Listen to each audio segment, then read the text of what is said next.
ꯅꯣꯡꯃꯇ ꯑꯩꯈꯣꯏꯅ ꯎꯏ ꯃꯦꯒꯤ ꯇꯥꯡ 3ꯗꯒꯤ ꯁꯦꯗꯨꯜ ꯇ꯭ꯔꯥꯏꯕ ꯗꯤꯃꯥꯟ ꯇꯧꯔꯤꯕ ꯃꯅꯤꯄꯨꯔꯒꯤ ꯃꯤꯇꯩꯁꯤꯡꯒꯤ ꯃꯥꯌꯣꯛꯇ ꯆꯠꯄ ꯔꯦꯂꯤꯅꯤ ꯍꯥꯏꯕ ꯃꯔꯨꯑꯣꯏꯅ ꯆꯨꯔꯆꯥꯟꯄꯨꯔꯗ ꯆꯠꯈꯤꯕ ꯑꯆꯧꯕ ꯔꯦꯂꯤꯗꯨꯗꯒꯤ ꯊꯣꯔꯛꯈꯤꯕ ꯂꯥꯟꯅꯤ ꯍꯥꯏꯗꯅ ꯑꯩꯈꯣꯏ ꯎꯔꯤ ꯑꯩꯅ ꯊꯝꯖꯅꯤꯡꯉꯦ ꯂꯥꯟꯁꯦ ꯀꯨꯏꯔꯦ ꯃꯤꯅ ꯂꯥꯟꯁꯤ ꯀꯨꯏꯔꯦ ꯇꯧꯔꯛꯄ ꯑꯩꯈꯣꯏꯅ ꯅꯥꯆꯨꯝꯗꯕ ꯑꯩꯈꯣꯏꯗ ꯅꯣꯡꯃꯩꯅ ꯀꯥꯞꯁꯤꯜꯂꯛꯑꯀꯥꯟꯗ ꯑꯩꯈꯣꯏ ꯌꯨꯝ ꯃꯩ ꯊꯥꯔꯀꯥꯟꯗ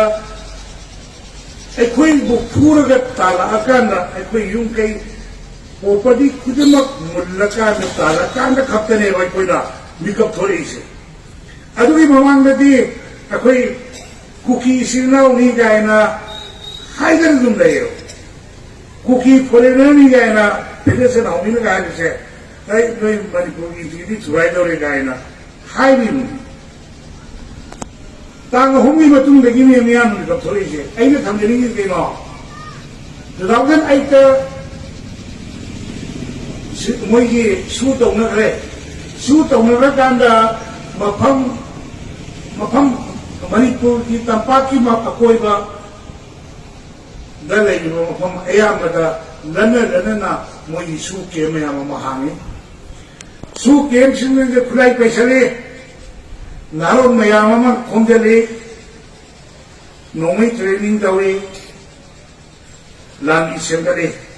ꯃꯣꯏꯅ ꯍꯥꯏ ꯃꯣꯏꯅ ꯄꯥꯏꯔꯤꯕ ꯅꯣꯡꯃꯩꯗꯣ ꯚꯥꯔꯠ ꯁꯔꯀꯥꯔꯗ ꯀꯥꯞꯅꯕ ꯅꯣꯡꯃꯩ ꯅꯠꯇꯦ ꯚꯥꯔꯠꯀꯤ ꯆꯠꯅ ꯄꯊꯥꯞꯀꯤ ꯃꯅꯨꯡꯗ ꯑꯩꯈꯣꯏ ꯌꯥꯅ ꯍꯤꯡꯒꯅꯤ ꯃꯣꯏ ꯁꯤꯇꯤꯖꯟ ꯏꯟꯗꯤꯌꯥꯒꯤ ꯁꯤꯇꯤꯖꯟꯅꯤ ꯍꯥꯏꯗꯅ ꯍꯥꯏ ꯑꯗꯨꯕꯨ ꯃꯣꯏꯅ ꯄꯥꯏꯔꯤꯕ ꯈꯨꯠꯂꯥꯏꯗꯨꯗꯤ ꯀꯅꯥꯗ ꯀꯥꯞꯅꯕ ꯑꯣꯏꯔꯝꯃꯦ ꯏꯔꯧꯃꯤ ꯑꯩꯈꯣꯏꯅ ꯀꯥꯞꯅꯕ ꯑꯣꯏꯔꯝꯃꯦꯕ 25 June 2019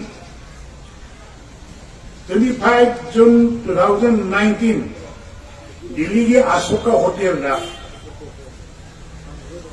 मणिपुर गवर्नमेंट मिहुत इंडिया गवर्नमेंट मिहुत सूरी मिहुत यावरकांदा मोय मिफम फमने अदुगी दिल्ली की अशोका होटल फमिबो मिफम से याम इम्पोर्टेंट ओय होइदा कुकी सिने कई डिमांड तवी separate administration Bodo type of territorial council पीगदवनी ने डिमांड तौरबनेबा 2019 दा इंडिया गवर्नमेंट सुप्रीम सिग्नेचर पीरबने पीबगी अखोई मयाम लोइबो मतमदा पितुमी इंडिया गवर्नमेंट हाय नखोइना Bodo type of territorial council separate administration पालबनीना मुई बाउंड्री में पीवाय मधुमंगा कुकी सिंसिना कुकी इंटिना मोई तोंगा कुकी ऑर्गेनाइजेशन मैम सिंसिना एंग्लो कुकी वार लेतबा एंग्लो कुकी वार की सामा सुबा नु कुकी खुन खुदिंते युंगे अदुगी नुंग युंगबदो मधुगी माइखुम हांगदोंगबा अखोई ऑनरेबल सीएम से इन्वाइटेशन दे यावरकांदा नुंग हांगदोंबसे चटनबा थौरांग तौवे अरेगा फेडरेशन आउमेना मधु यारगनी सपिगनो एगो कुकीवा लेते मधु तौबिगनो वाथोक लाकनी हाइबदी यावगिदे अदु नुंगदुदी युंगनी ऑनरेबल सीएम युंगिंग थारी साइकोल